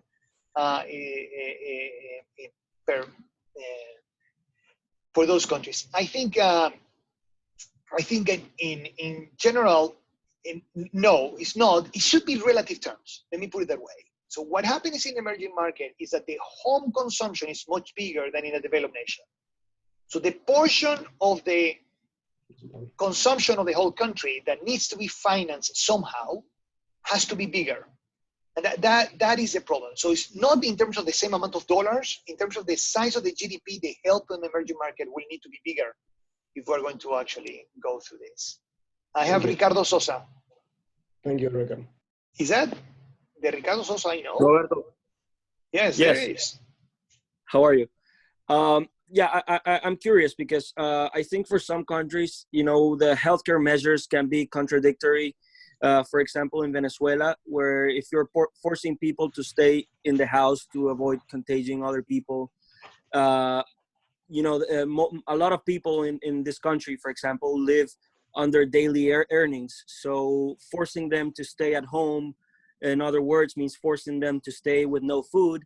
So I see very, very hard for people to comply with a quarantine policy. So what policies do you think governments in these type of countries can make to avoid contagion and at the same time avoid mass starvation? Yeah, well, it's what I said before, Ricardo. They need to work on guaranteeing those minimum standards of living. Otherwise, you are not providing enough support, and you're putting those households in that horrible situation where in Venezuela, you either go and buy the food, or either you starve, so stay home and you starve, or you risk yourself of being contagious and then actually infecting one of your family members. So what I said at the beginning applies to every country. If you are asking citizens to stay home, we need to guarantee the minimum standards of living there. By the way, the best way for me is that a significant portion of the expenditures that you do at home, all the services, are covered by the government directly. So you don't need the income. And therefore, I can tell the companies, say, please don't fire Ricardo, keep Ricardo in the payroll and pay 1/3 of the salary without taxes. See, Ricardo, that should be enough for you to buy food, you see, in general. I mean, very rarely you spend more than 1/3 of your income for food and some of that. So just spend 1/3 of your income. I eliminate the payroll taxes. So for the firm, the actual reduction on the labor cost is way bigger than 60%. They reduce the labor cost tremendously. They can keep you in the payroll system. And then the government pays for your mortgage and for your utilities. If you do that, then you don't have incentive to go out because you have enough resources to purchase your food. This is good for firms that can finance themselves. So therefore, you need to provide massive amount of financing for firms to be able to do that at 0 interest rates so they can actually have the cash to continue providing that. And the problem here is what happened to the people in the informal sector in emerging markets. That's the part that we're missing. So you need to provide a system of food distribution that, by the way, can you imagine this in Bolivia? I mean, Ricardo, you're thinking about Venezuela, but in Bolivia, 60% of the labor force is in the informal sector. So the problem there is much, much bigger than ours, or India for that matter. So in these countries, the informal sector is so big that the provision of food becomes a very important issue. So that's why you want to have containment as organized as possible, so you make this period of containment as short as possible. Camila? Someone named Camila. Hi, Professor. Hi. So we just wanted to ask if in emerging markets, there's a point where it's more profitable to actually just focus on the economic crisis and not the humanitarian. If you could just expand a bit on the $10,000 question. Many countries don't have enough money to actually pay for that kind of borrowing. And I understand it could not be 10,000, but as a proportion of GDP, it could be a lot higher than countries actually can afford. So do the policies change, or is kind of, how do you think about that? Okay, just for the record, you don't sound like Camila, but anyway, so let me continue.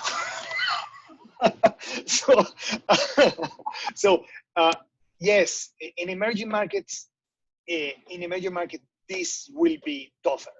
So you don't want the containment to last 6 months because we cannot afford it. In an emerging market, we cannot afford 6 months of the annual consumption, and we cannot afford the borrowing that will imply the 6 month consumption.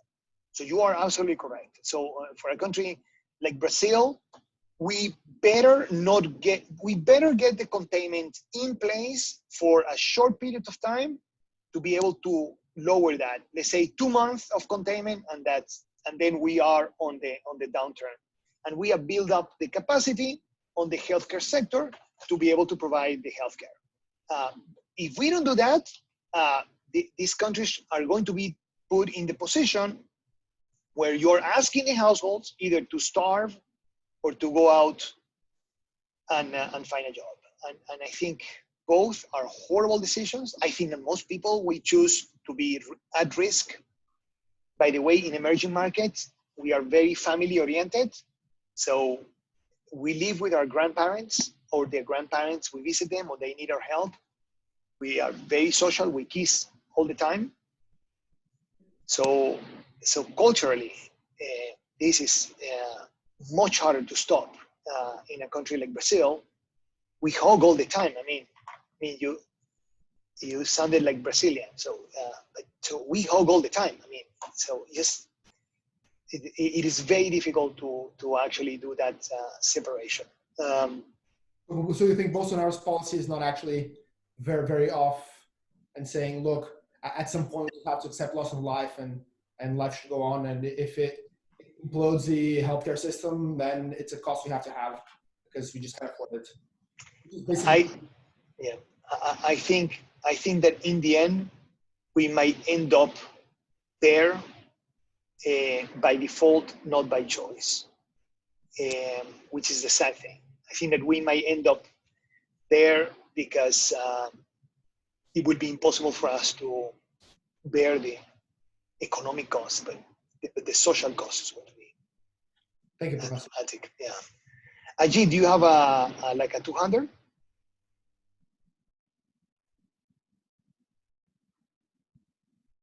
Ajit Damodaran. I don't know if I'm pronouncing that correctly. No, okay. No, I think I had asked the question which you have answered, which is essentially relating to Okay, what would be the lead indicators of recovery. I think you have covered that. Okay.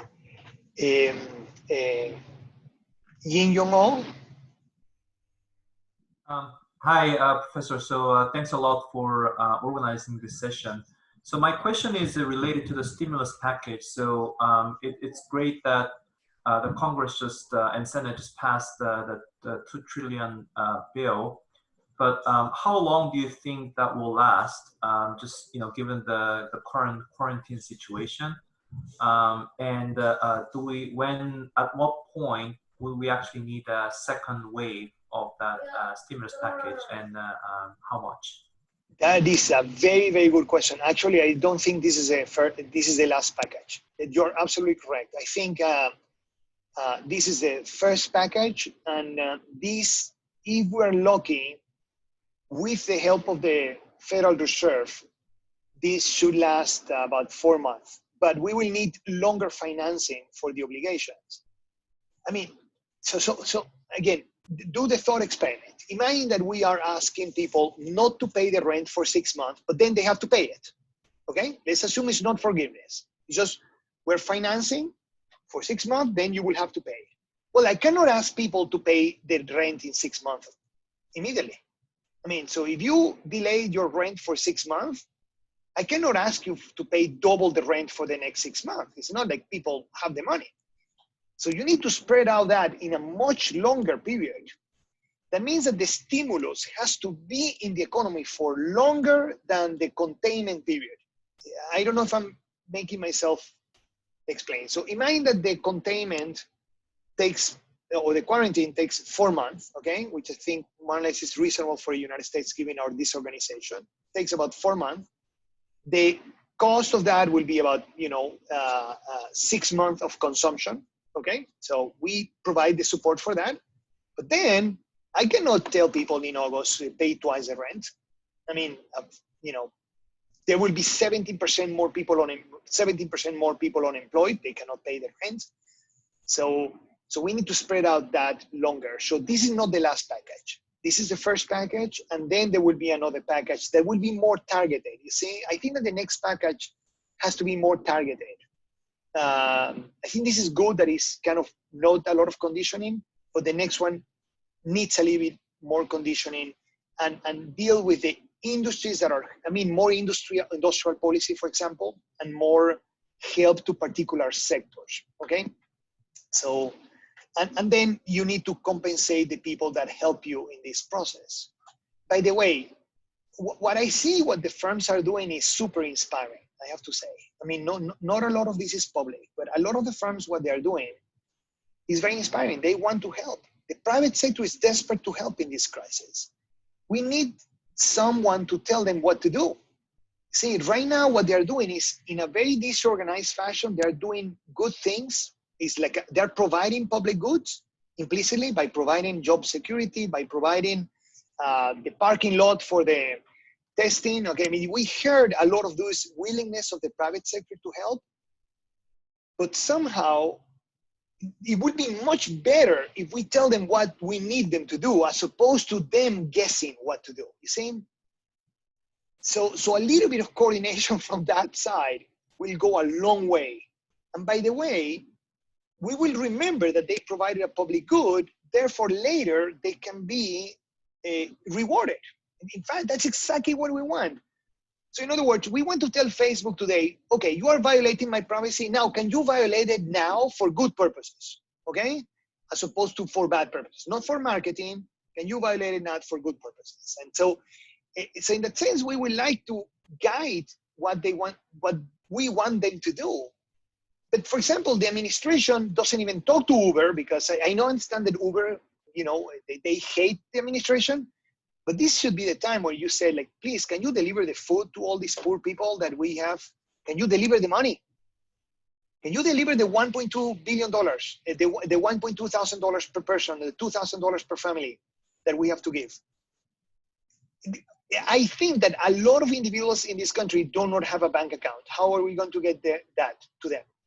You know who gets them to them? FedEx and DHL, and they actually go to every household. Super easy. In fact, you can pick by zip code. Instead of picking by income, pick by zip code. This zip code, $2,000, just drop the check in the mail. These organizations do that all the time. Instead of the government trying to do some transfer in the banking system that is not very clear that it's going to get to everybody, we could use the private sector that is incredibly good at doing that, just deliver it right away. I want Uber and Amazon to be delivering the food where we cannot deliver the food. I mean, Star Market and Stop and Shop, they're good at that, but they are collapsing and they don't reach everybody. And in Massachusetts, we're lucky, but not every state has the same delivery system. So I think that we need a little bit of coordination there. The more coordination we have, the faster that recovery will be, and it will make the situation better. And therefore, you will need less of the fiscal help. So right now, a blank check is okay. We need now to get our act together and then provide some guidance on what we need. Jaime? Yeah, thank you, Roberto. My question is, do you think there's a lockdown length after, I don't know, maybe 3, 4, 5 months, after which economy can no longer afford being stopped and society has to tackle the conversation about the trade-off of giving up on older and weaker people to allow economic activity to resume? And if so, what would be that length of time? I really hope we don't get there. It's a very good question. I think that if we do our job correctly, meaning we do the isolation and we do the fiscal policy correctly, we don't need to get there. As I said before, will you be willing to pay $10,000 to save your grandparents? And would you be willing to pay $1,000? And $1,000 times 7 trillion people, that's a lot of money. So my point is that I think most of us will say yes to that question, and only $1,000 doesn't sound that big. So we do have the capacity. If we have to make the choice of randomly killing half of the elderly, that we will choose to actually to save them. The problem is that we are not putting that trade-off to people. We are not explaining this correctly. I mean, the only one, by the way, not everybody. I mean, Merkel's speech was a masterpiece, an absolute masterpiece. When she said that 70% of the Germans might get infected, that gives the right proportion of the problem. And therefore, if you're going to have 50 million Germans infected, and that means that 100,000 to 200,000 elderly are going to die, that gives a sense of solidarity. When you tell people that this should be over by Easter, then it gives a different set. We need to tell people why they are doing this sacrifice, and it's not for economic purposes, it's that they're doing to save lives. Again, Kyriakos, which is one of the best students I have ever had in my life, asked me that question just recently. And this is like, isn't this a coordinating device? And if you have taken my classes, you know that I talk a lot about the cycle of self-discovery. When we go through a process you need a pragmatic leader that allows experimentation to occur, and you need workers and the citizens to have a coordinating device to make the sacrifices so the leaders can be pragmatic. So I do think that the coronavirus is becoming a coordinating device. There's a great initiative. There's more than, I think it's like about 150 students that are working together with RedCEF and Simon. A lot of them are EMBAs.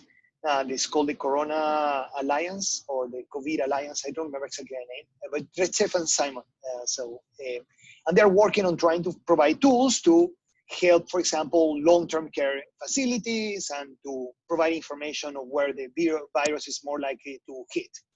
So those initiatives are fantastic examples that when you have a coordinating device, you are pragmatic, you think about one question, you can produce an answer that tends to be useful. And then you do the experimentation. We need to have exactly that at the level of the government. The government needs to be pragmatic enough to say, forget about ideology, what needs to be done. And by the way, what works, repeat, what doesn't work, stop, and use the coronavirus that way. I feel that we are not reached the point of pragmatism, which is the fear that I have that we will end up in a very bad equilibrium, not because it's good choice, it's because we run out of the good choices and we're waiting too long, and therefore we will get our elderly infected. I think we can bear the economic cost of this crisis. I'm pretty sure we can. We can distribute that cost along the world. In fact, the richest countries that are in better shape should be helping the poorer countries that are in very bad shape and they will find the financing too difficult. And actually, I think that this can be a world coordinating device where we can show the best version of humankind. And I hope that we use it that way. I think that we have to use this opportunity to show what we can do as a species, and that I think we can do marvelous things. So this might sound very romantic, but I don't want to make this an economic choice. But this is me personally. I mean, both of my parents are not here, so it just will be easier for me. Because I don't have anyone older than me that I will lose.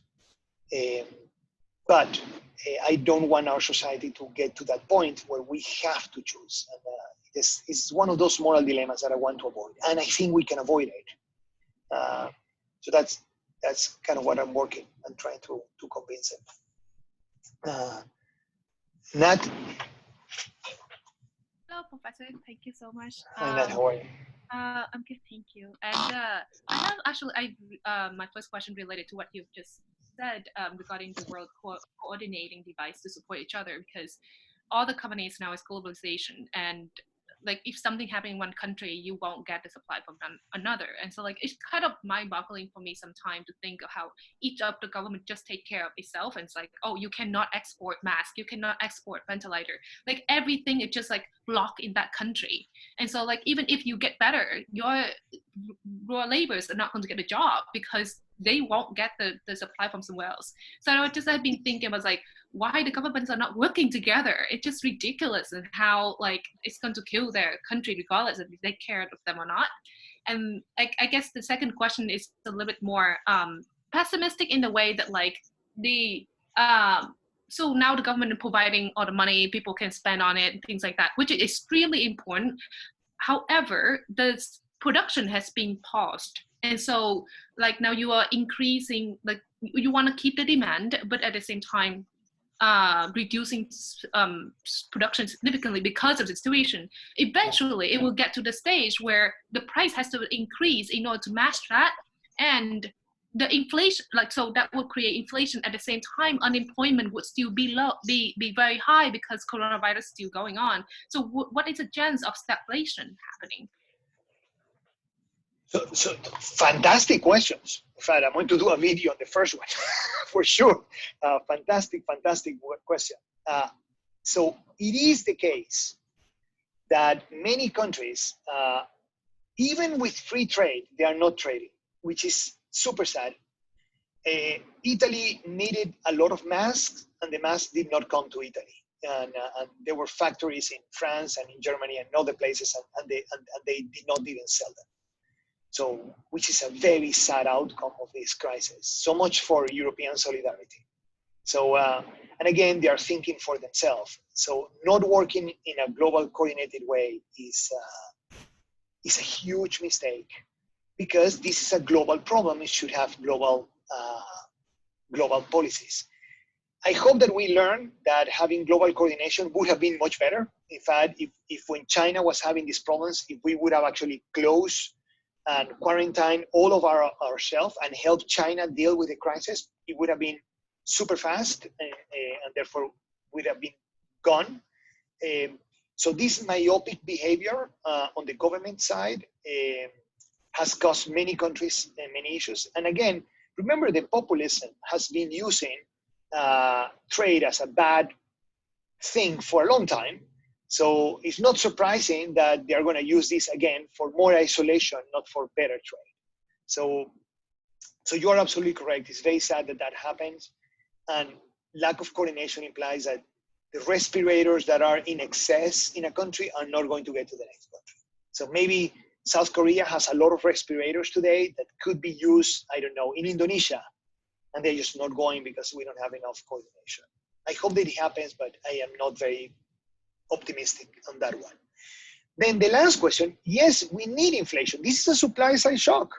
So yes, after this is gone, we need inflation, but it will be healthy. So I mean, 20% inflation will not be healthy, okay? Just want to clarify. But I don't think we're providing excessive support on that dimension.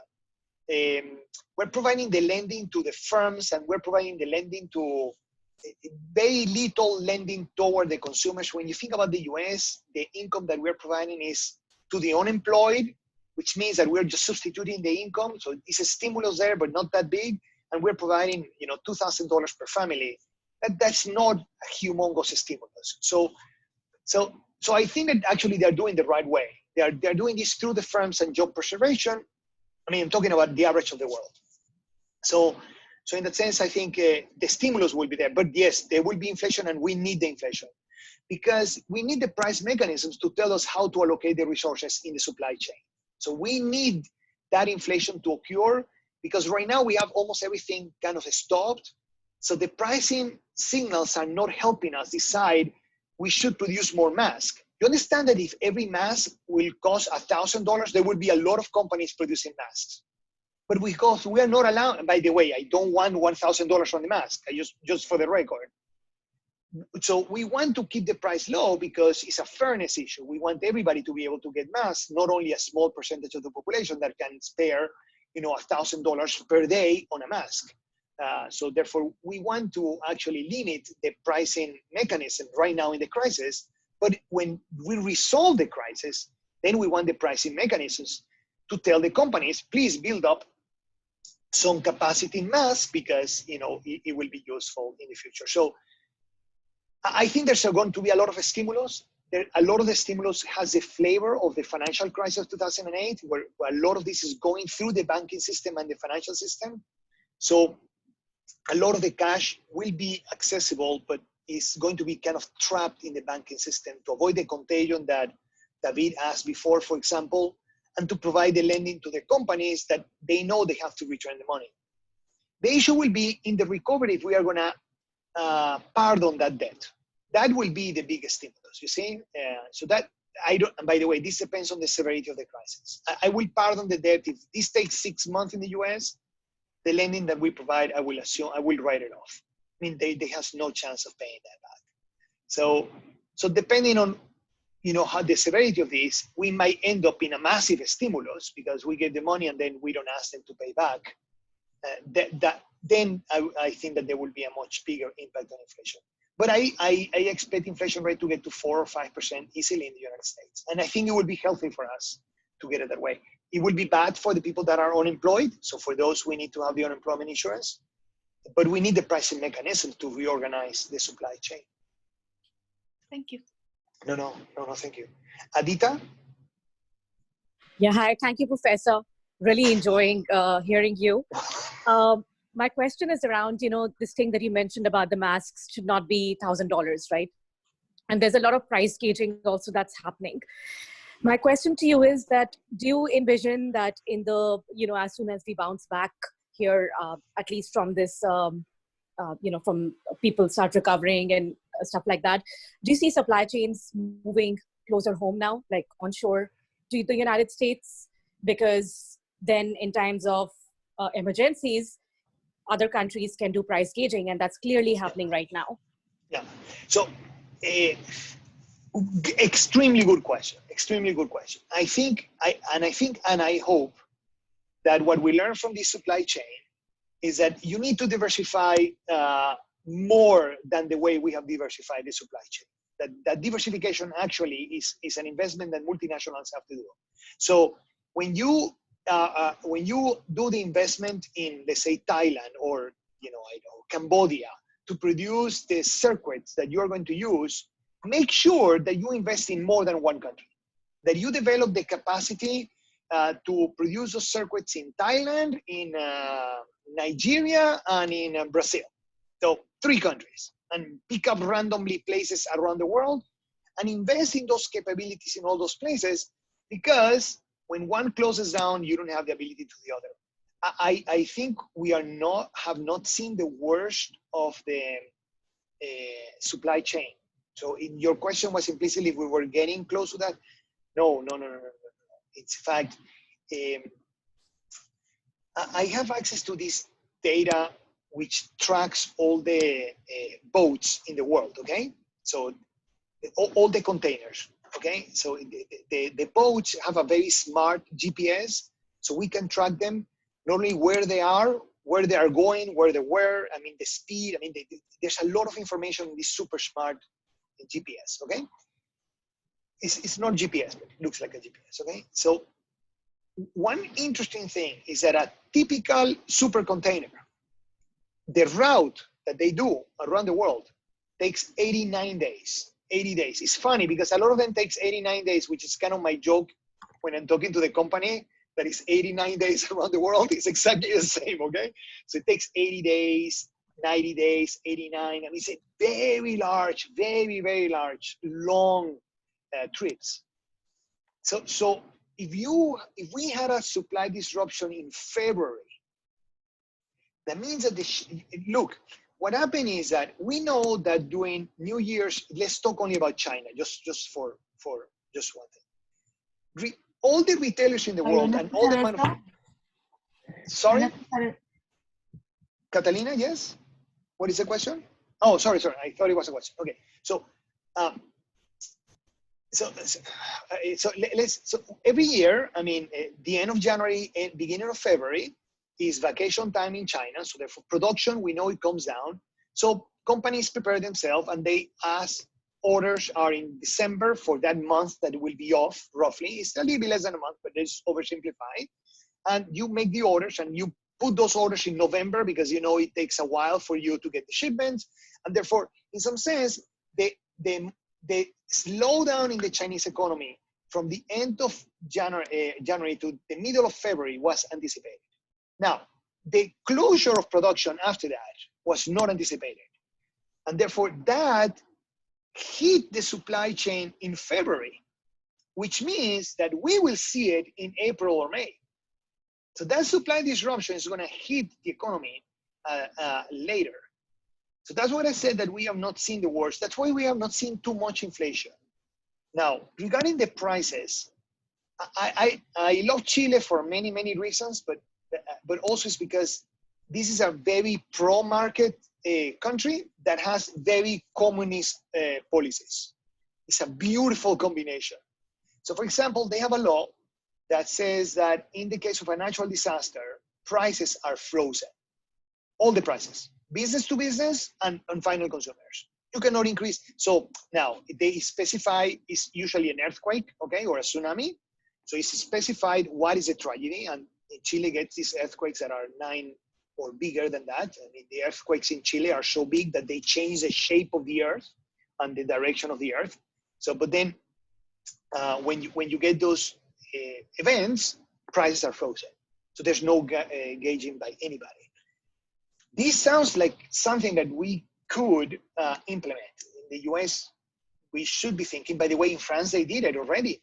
They did it already. So there are penalties for someone selling one Purell at a very high price. There's a humongous penalty for that. So we could use more of these policies exactly this time. These events are events in which we have to think very carefully about how good the markets are.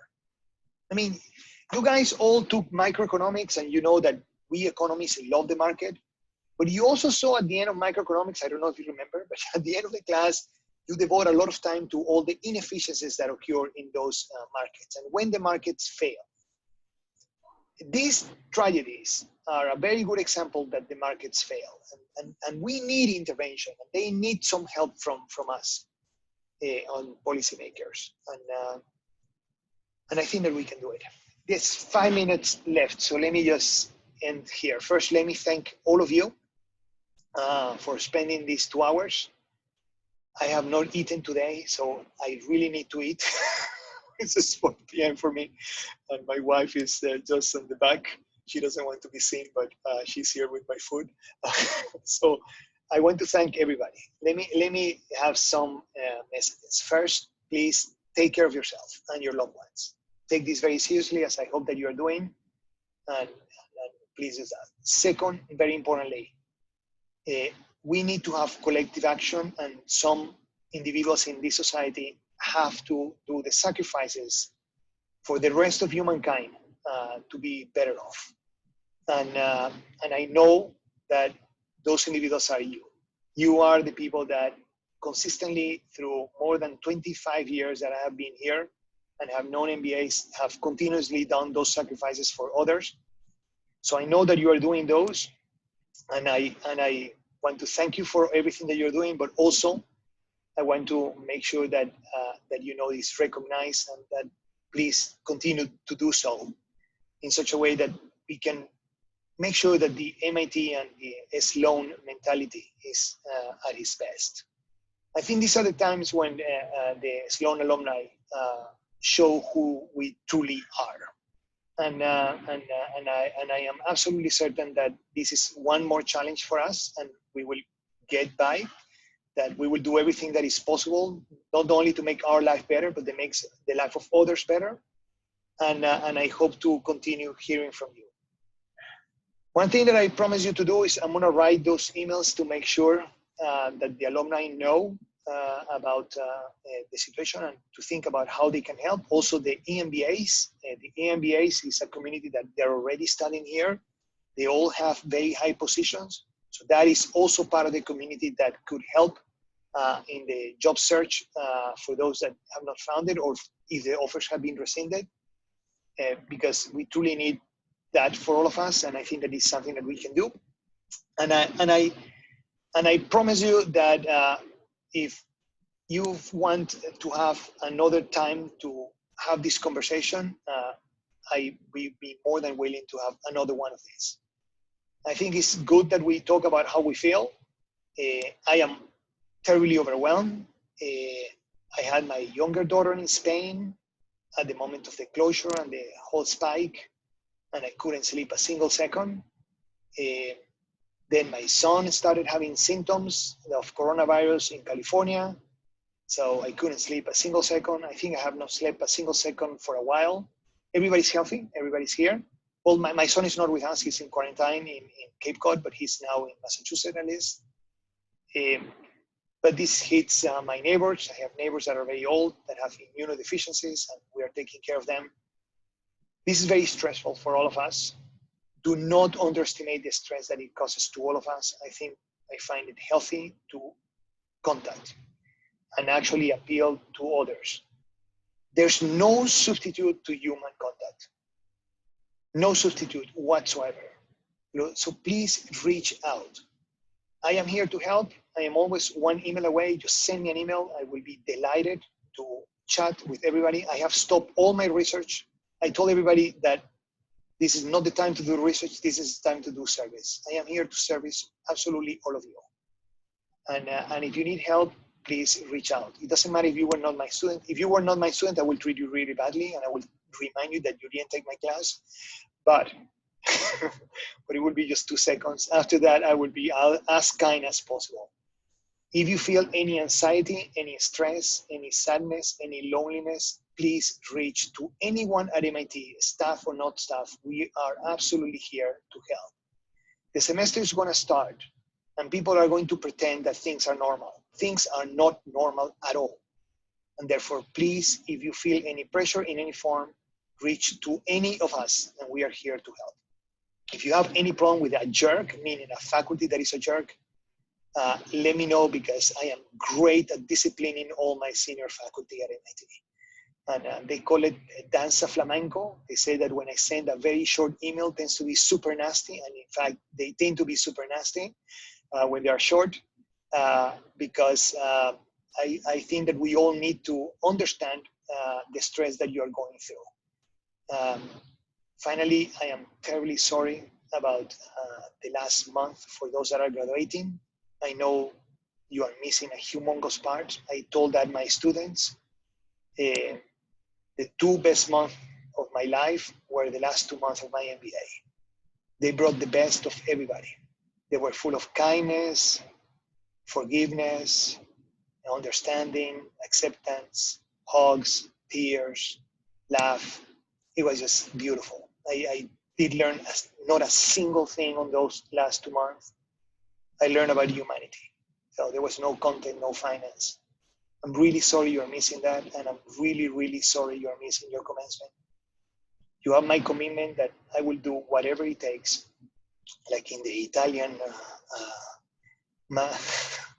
Mario said a long time ago, I will do whatever it takes to make it up to you. So I hope that our paths cross again.